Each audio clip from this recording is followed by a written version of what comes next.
Hey, what's up, guys? It's been a minute. Um, like I said, I only make videos when I'm inspired to. So, uh, fix this. Yeah. So if I look a little, I was inspired. The moment hit, and I felt like, let me do this now. Plus, I have a bunch of other stuff I got to do today. Um, so let's just get right into it. So, what inspired me to make this video today is freedom. Freedom. So I realized that, well, first off, before I even finish that sentence, the reason I pause is to make sure I collect my thoughts. And I want to be responsible with what comes out my mouth. Also hold myself accountable. And just because I'm being factual or truthful does not mean that I have the right to be irresponsible with what I'm saying. So if I'm just going, then I could possibly say something that, I can't take back.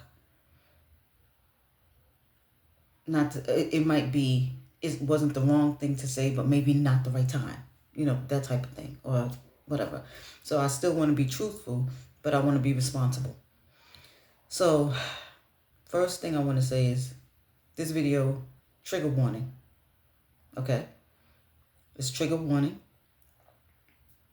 It has to do with being with SA.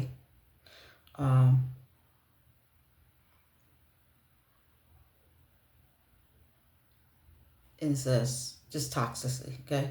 But this is me freeing myself and hopefully freeing someone else, okay? So with that being said, let's get into it. So let me start off by saying this. This is about me right now. This is just explaining to you who's talking to you and how I even got to where I'm at now, right? So here goes. From the age 9 to 12, my father, my biological father, SA'd me.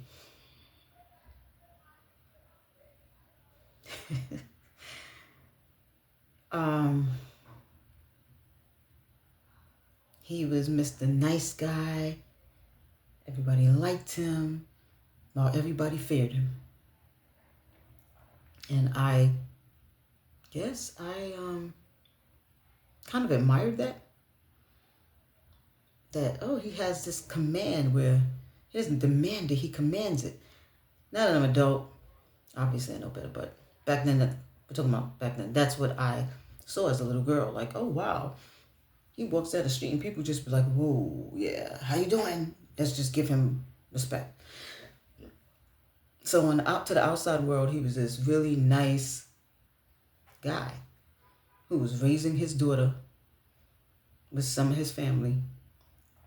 Especially back then, see a man raising his daughter, black man, in the hood.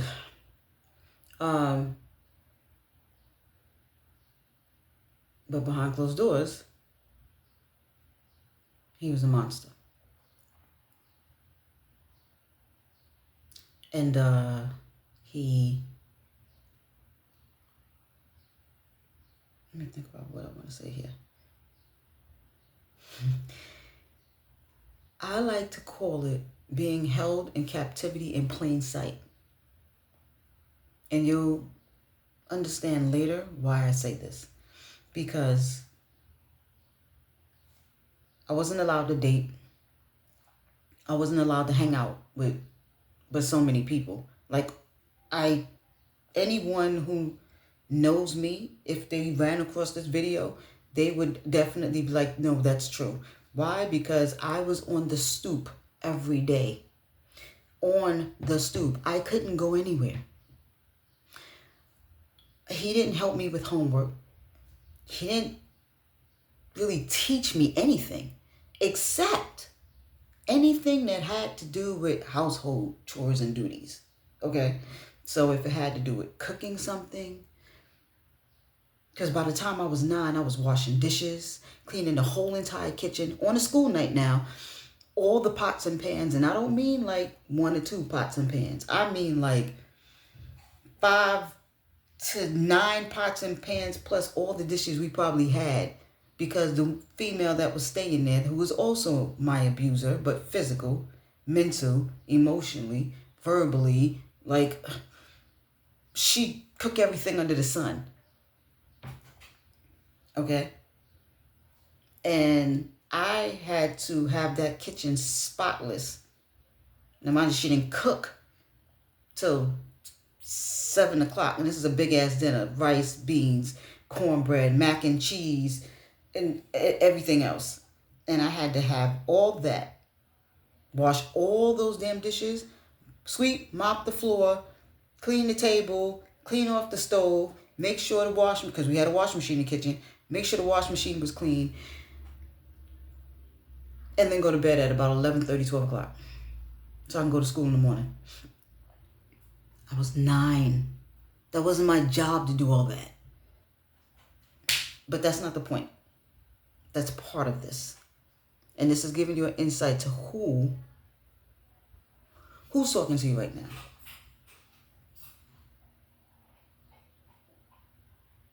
Excuse me. This is my neighbor. Who's talking to you right now, and why this video is being made, and why I'm calling this video Freedom. So anyway, to get to the point. So from 9 to 12, this is what was done. And then when, it's crazy because I didn't tell too many people about that. And when I did, my father had already passed away. And I told my mother while he was still alive. The sad thing about that is she said, "Oh, I knew he was going to do that." That's what she said.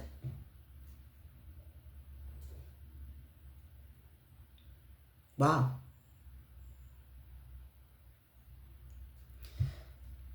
But then I had another person say, "Well, Michelle, but you knew that was wrong. Why did you do it?"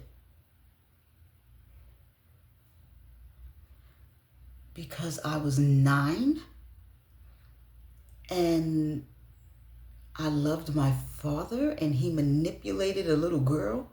And people just know, my father had prostate cancer. So how this began is that he came home on some, I ain't even gonna say, what's all over the news. Master manipulator. Came home, let me know that he was dying, and basically, in his own way, I still remember the exact words, but I'm not going to say it. In his own way, came home and said, "It's your job to save me. If you don't do this, I'm going to die." I'm 9. How do I know he's not going to die?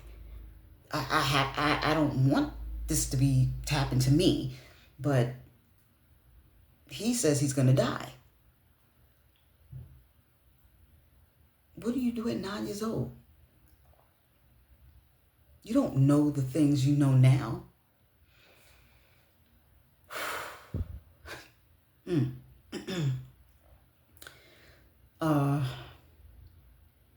So, from 9 to 12, this happens, and in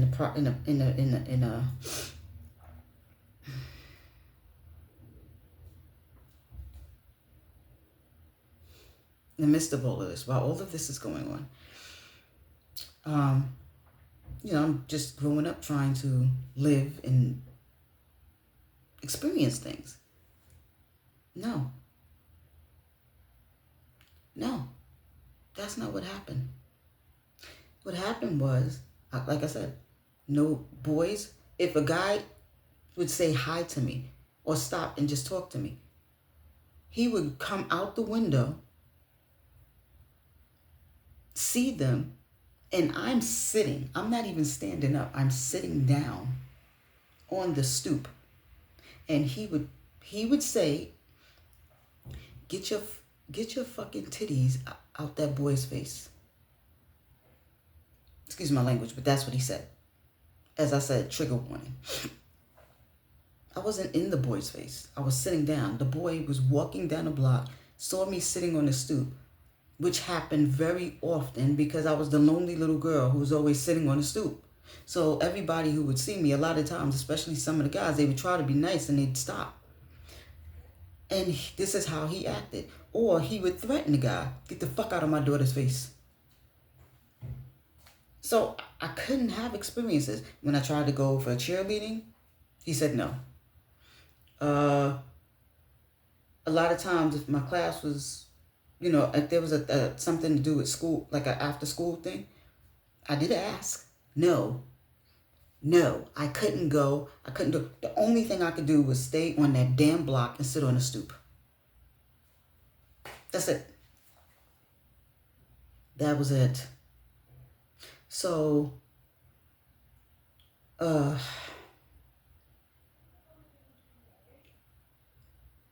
guess you could say, obviously, I was a child looking for love. Father's side didn't like my mother's side didn't like my father's side, which means I was stuck in the middle, didn't get it from anywhere, because nobody felt a way, because I don't like your mother, so I don't like your father. So, yeah, it wasn't great.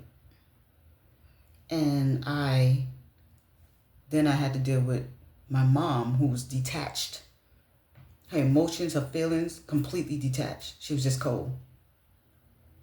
And it wasn't something that I did, but that's how she dealt with, I now realize today, that's how she dealt with losing me, or just letting me go to him, because maybe she felt she didn't have the power.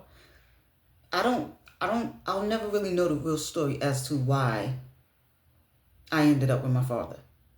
But I do know that she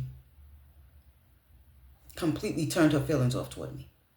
So now I'm not getting anything from anywhere. No source of love from anywhere.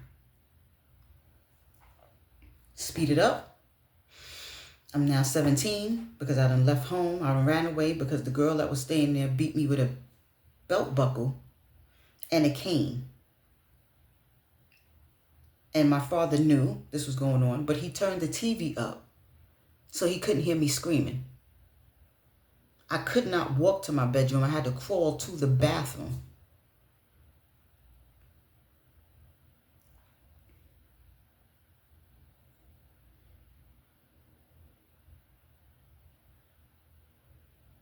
And somehow I managed to make it to my bedroom, in my bed. I can't remember if he actually helped or not, but I know there was blood in my bed because my skin was broken.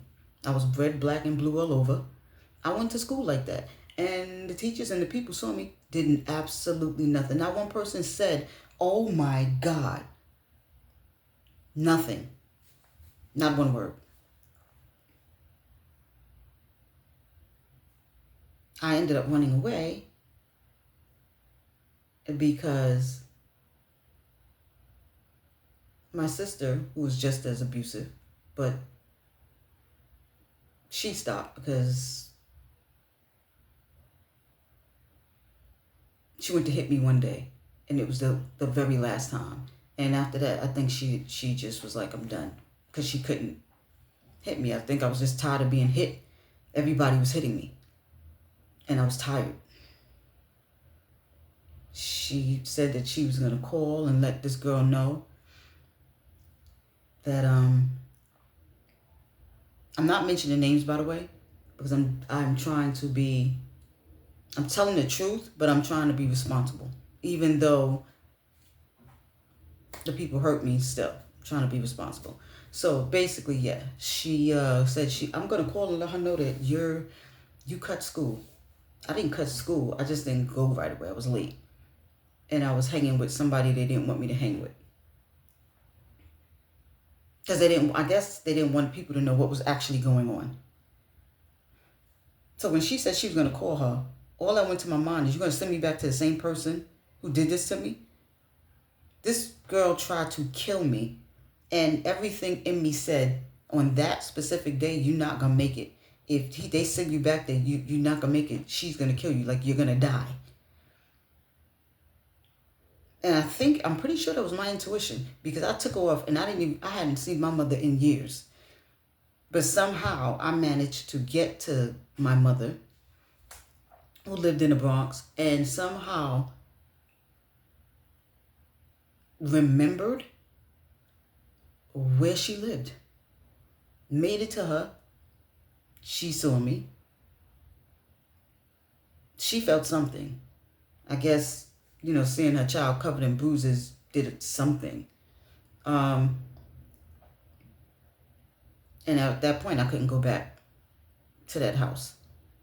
Until this day, child services, I never told them that I was sexually abused.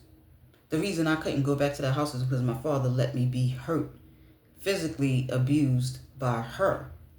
But child services never found out that he sexually abused me, because I didn't tell.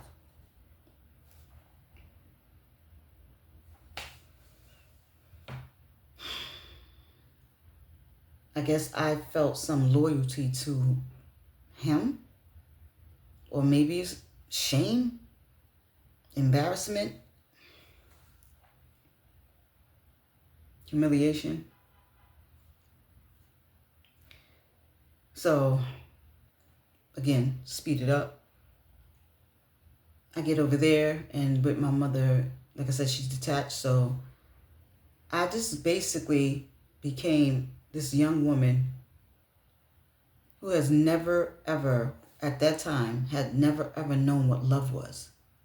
I never felt it. I never experienced it. No one ever told me I love you. So I did not know what love was. So I met this one person, and she was only a year older than me. I'm like 16. She's a year older. And, in the beginning, I think the advice that she gave, it was terrible advice, but I think she meant well. But I think somewhere along the line, me not knowing what love was and just giving all my power away, then it became intentionally giving me wrong advice, bad advice, and I was taking her advice. And I thought, if you take what I'm getting from her, if you take the fact that I was never shown what love was, now my idea of love is sex leads to love. And as a female, if you're really great, then they'll love you. Remember, I'm taking what I'm getting from a person who's a year older than me, right? And we're both young. And then on top of that, it becomes intentionally bad advice. My mother's not talking to me. She's not guiding me. So I have no guidance. I don't have the love from a father. I didn't have the love from a mother. No guidance. And the only guidance I'm getting is bad guidance. That's not even guidance. That's just sending me all over the damn place. Now, I'm accountable for my actions because I did it. But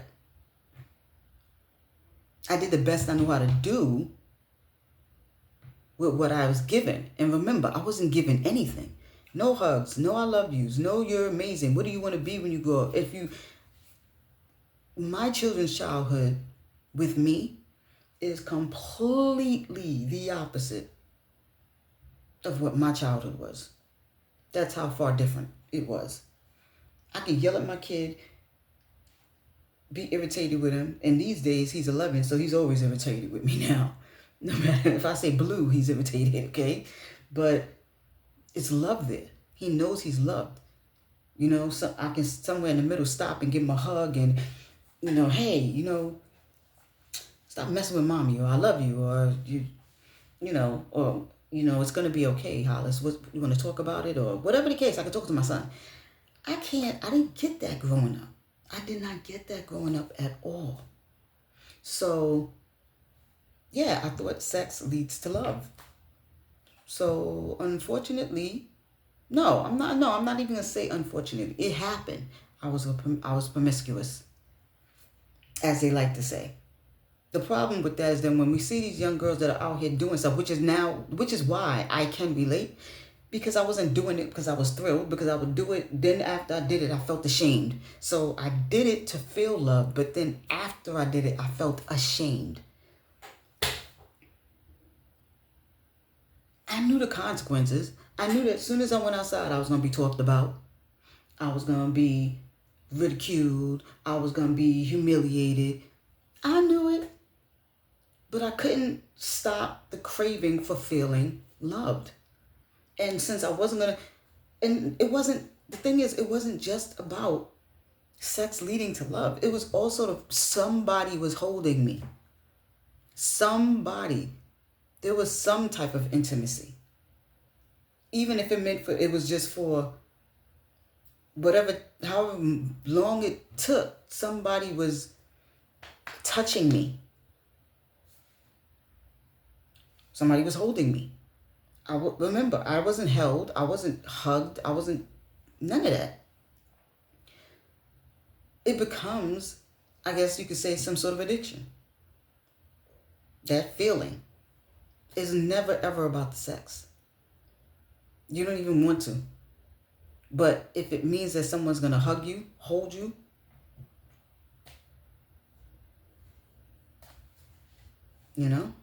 that's what happens. The problem, well, that was all the problem, but what led to this video today was me realizing that I am a grown-ass woman, but unconsciously still holding on to who I was in the sense of the shame, the embarrassment, the humiliation. Why should I feel that? I didn't ask for those things to happen to me. And as far as me being promiscuous or doing things that I thought was going to lead to an unrealistic place, I was young. I was 16. I was freaking 18, 21. I was young. And I didn't know any better because I didn't have anybody to teach me better. There was nobody who cared enough to say, hey, you smart. You know that scene where she said, you smart, you's amazing, and it sounds funny because we're thinking about how she sound, her grandma or something. But truth be told, that's a beautiful scene because that little girl needed that. Or how would she had seen herself when she became a grown woman? Because she wasn't getting it from her mother. I didn't have that. I was that little girl, but didn't have that woman in my life. So there was nobody to say, you don't have to do that. Hey, they making you feel embarrassed about your breasts? Girl, they're just jealous.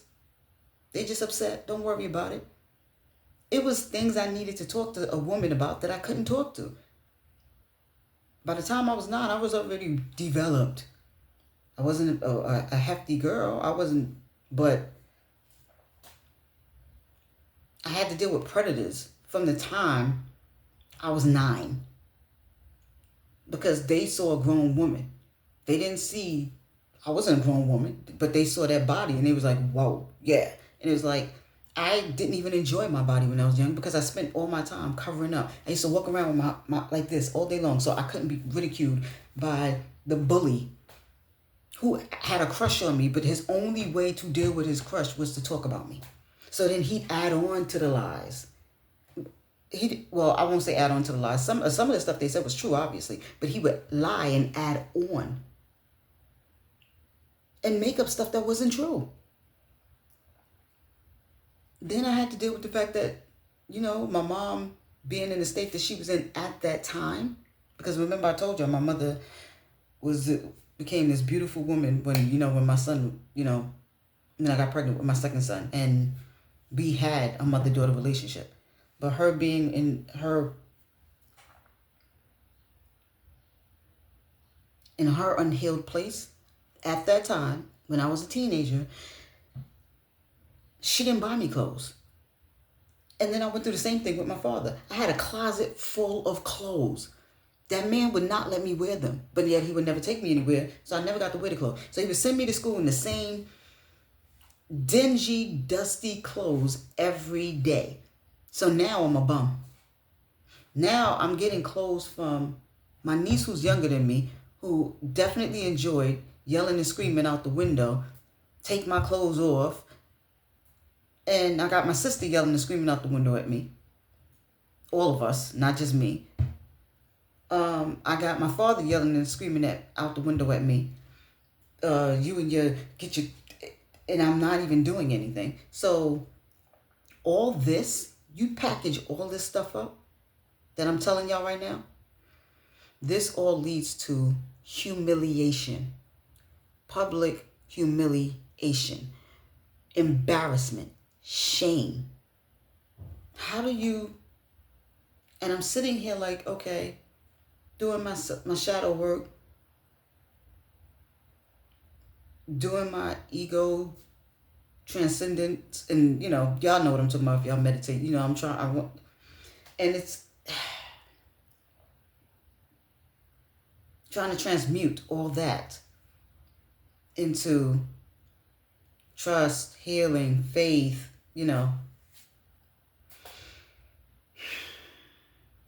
opening my heart up, my heart chakras, and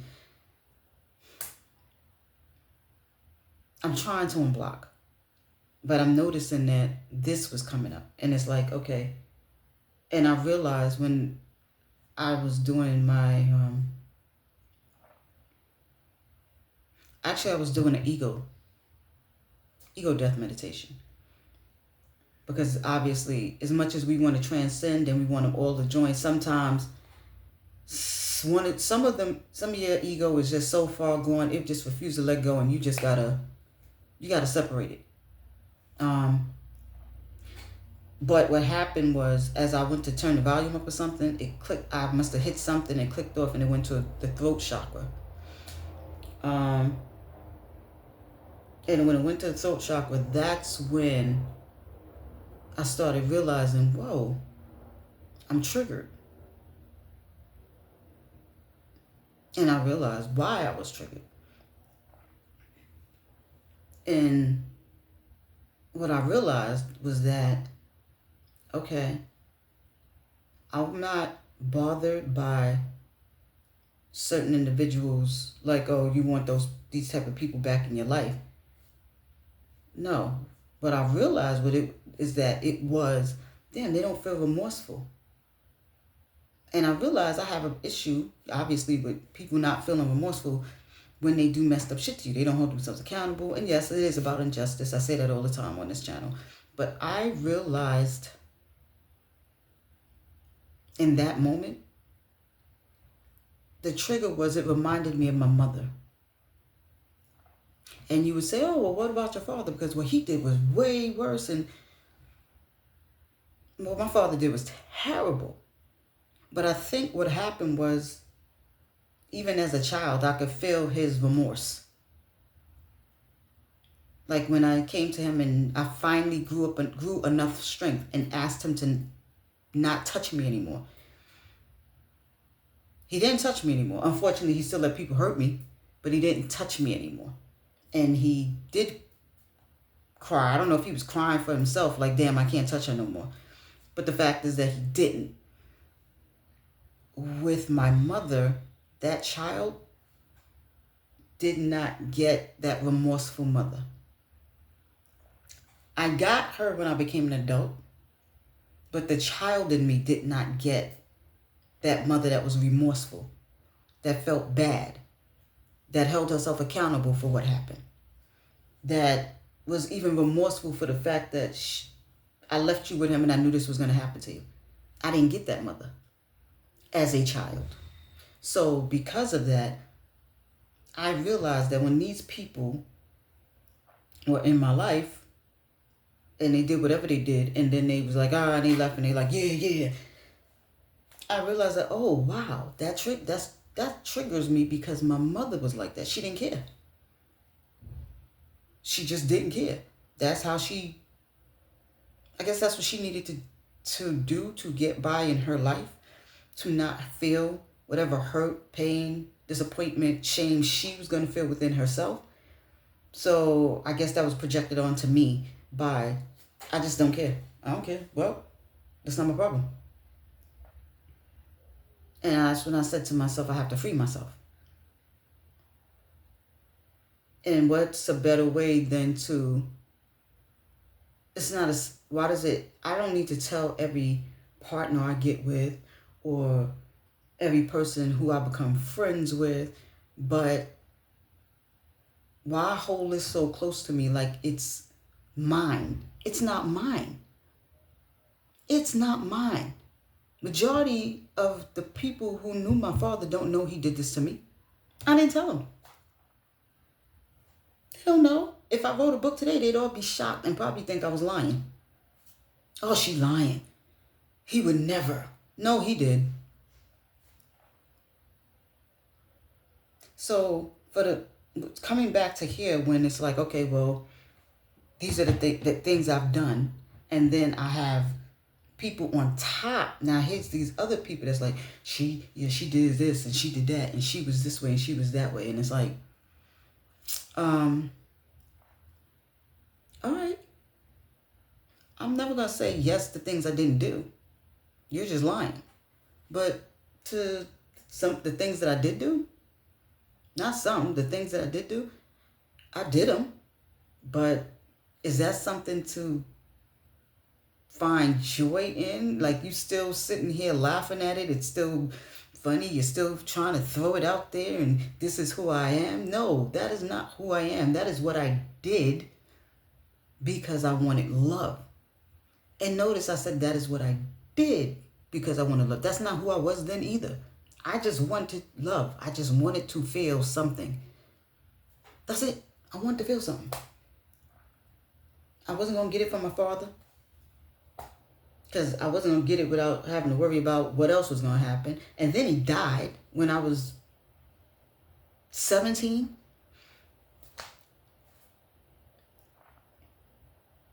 So, yeah, he might have hugged me, but then I always had to worry about what was going to come later. But now he dies when I'm 17. So the only person who hugged me, who was is dead. So I'm definitely, trust me when I say, I am definitely not getting hugged again.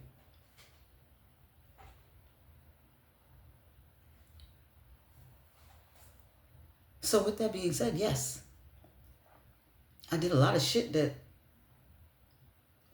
I know for a fact I would not have done if life had given me a different, hand. But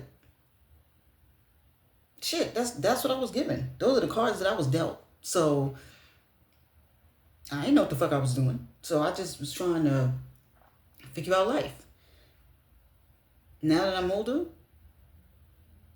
and doing the healing, yeah, no. Definitely, no, not. But like I said, I was young. And I can't sit up here for the rest of my life being ashamed, embarrassed, sad.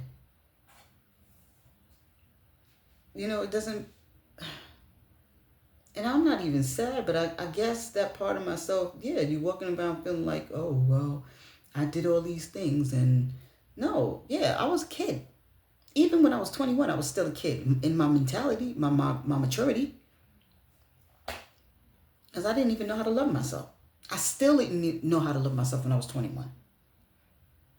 So people running around talking about me and saying whatever they're saying and still focused. Oh my God, who are you today if you're still focused on that, on what I did when I was a kid?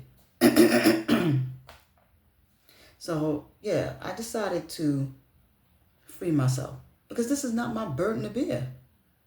It doesn't belong on my shoulders. I made mistakes. That's what life is. A bunch of mistakes, and then you learn from them. With everything I've been through, I'm still here.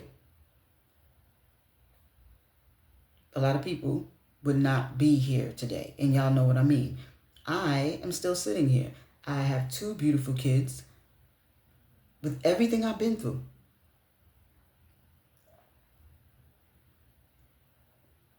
I have open communication with my kids. And it doesn't mean it's not challenging. But I know people their kids don't even talk to them.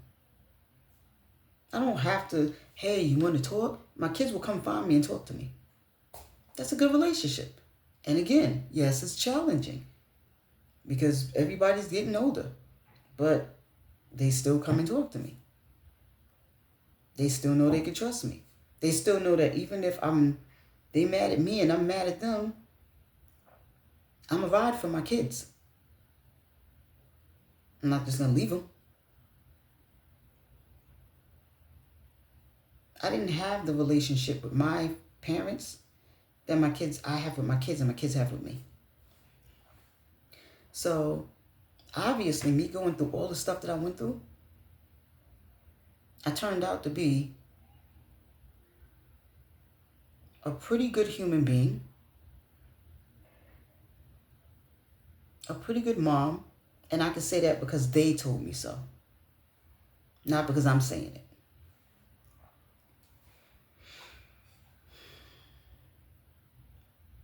And I did become a stronger person because of all those stuff, the things I've been through.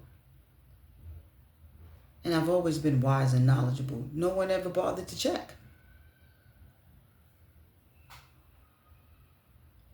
People was too busy looking at the exterior, which then made me want to hide and want to be invisible. So then I didn't want to show any parts of my body. Now I'm 53 and now I'm like, hey, you know what? I'm ready to be free and show that I'm a woman. But that was hard to do because the way I grew up and my experiences. So while I'm healing and I'm getting better, I don't think I can be my very best holding this stuff like it's a secret. Me being a survivor of abuse is not a secret. It's not a secret. I shouldn't have to carry it like it is. So, again, the reason this video is being made is to free myself. And for someone who's probably, if not going through the same thing, probably has. And it's also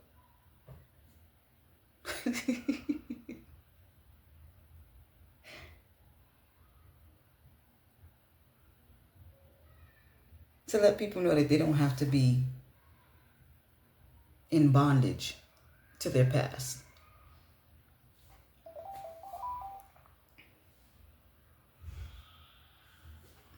All right, guys, hold on.